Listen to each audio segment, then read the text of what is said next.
This view looks downstream of the Dunfield Neretva Valles River channel, which fed the Zero crater with fresh water billions of years ago. Approximately quarter-mile wide with sand dunes and ripples, Neretva Valles is at the center of this view. Prior to entering the channel, Perseverance rover had driven for several months along a boulder-filled route just beyond the camera view on the right of this panorama. The mountain seen to the far left about 660 feet away is Mount Washburn. Perseverance's ultra-high frequency antenna is also visible right off center in the foreground.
Polygons are of great interest because they often indicate the presence of shallow ice or that water formerly was present in the areas.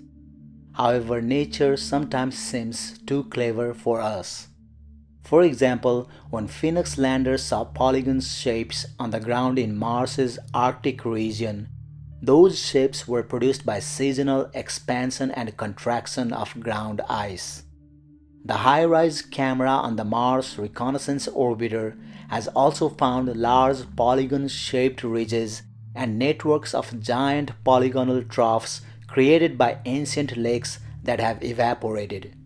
But HiRISE has also seen these odd shapes within dry, dusty sand dunes. In this image, these polygon-shaped sand dunes have an almost honeycomb-like appearance. Polygons also form by the intersecting ridges of sand dunes. If this deposit were to become indurated and eroded, we might not be able to tell that they originated as wind-blown dunes and interpret the polygons as evidence for a dried-up lake, for example. The dune field seen here is about 1 kilometer across, and these types of dunes often accumulate in the bottoms of craters, which is also a good setting for an ancient or temporary lake.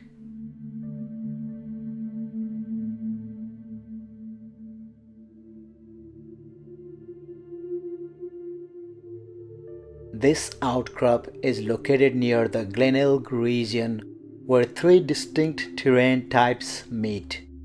The outcrop stands out as a unique thinly layered outcrop of resistant and recessive strata.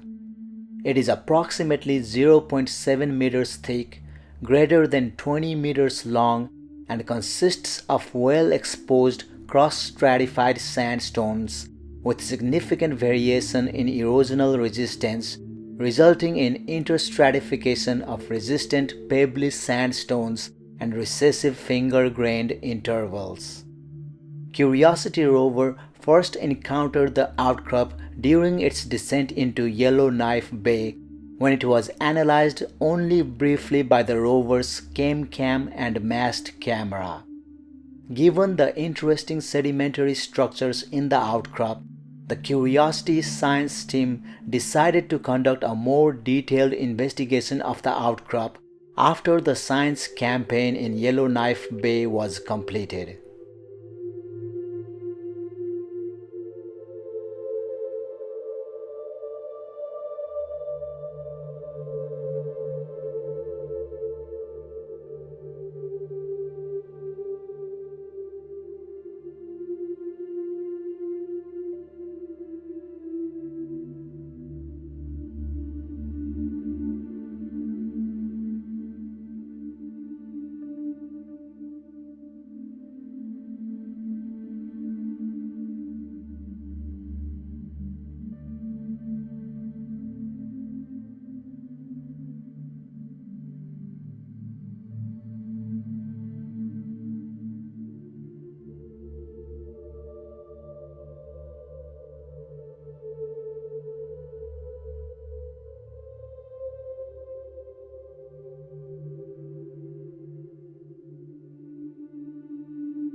This wide panorama was taken by Curiosity Mars rover and shows an amazing Martian landscape with a butte in the foreground, a ridge in the background, and some dark boulders to the right on top of a hill.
This view shows a thin coating of water ice on the rocks and soil on Mars.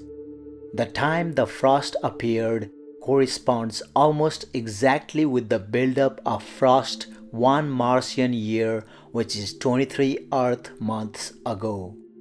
The frost then remained on the surface for about 100 days. Scientists believe dust particles in the atmosphere pick up bits of solid water. That combination is not heavy enough to settle to the ground. But carbon dioxide, which makes up 95% of the Martian atmosphere, freezes and adheres to the particles, and they become heavy enough to sink. Warmed by the sun, the surface evaporates the carbon dioxide and returns it to the atmosphere, leaving behind the water and dust.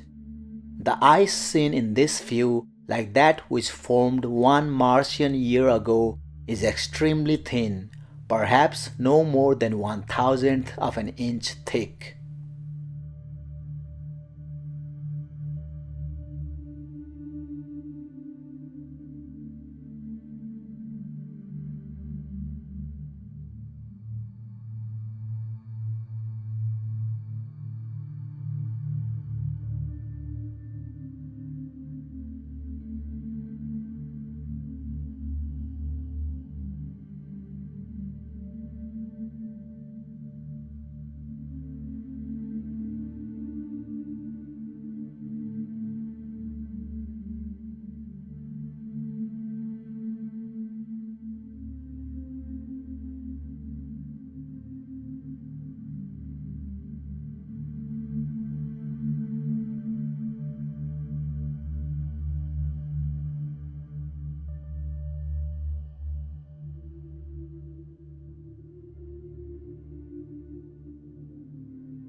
This is the Zero Crater, a location on Mars that shows promising signs of a place that was likely friendly to life in the distant past. Perseverance rover is currently exploring the location with a goal to study the site in detail for its past conditions and seek the very signs of past life. The rover is carrying out its mission to identify and collect the most compelling rock cores and other samples of Mars material, which a future mission could retrieve and bring to Earth for more detailed study. With these samples and ongoing exploration, scientists hope to advance the search for signs of past life on Mars and gain insights into the planet's evolution.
This region of Mars is one of the largest exposures of clay minerals discovered by the Omega spectrometer on Mars Express. In the view, the dark blue regions are basaltic in composition, including sand-sized material that bounces around in the wind to form dunes. Basalt is the most common type of volcanic rock on Earth and other terrestrial planets. The light-toned areas with a variety of colors and covered by small-scale fractures is the clay-rich material. Clay minerals contain hydrogen and oxygen within their mineral structure and may also preserve organic materials, so there is great interest in studying these deposits to understand past environments that could have supported life. The blue-green patches are outcrops of unaltered rocks rich in the mineral pyroxene.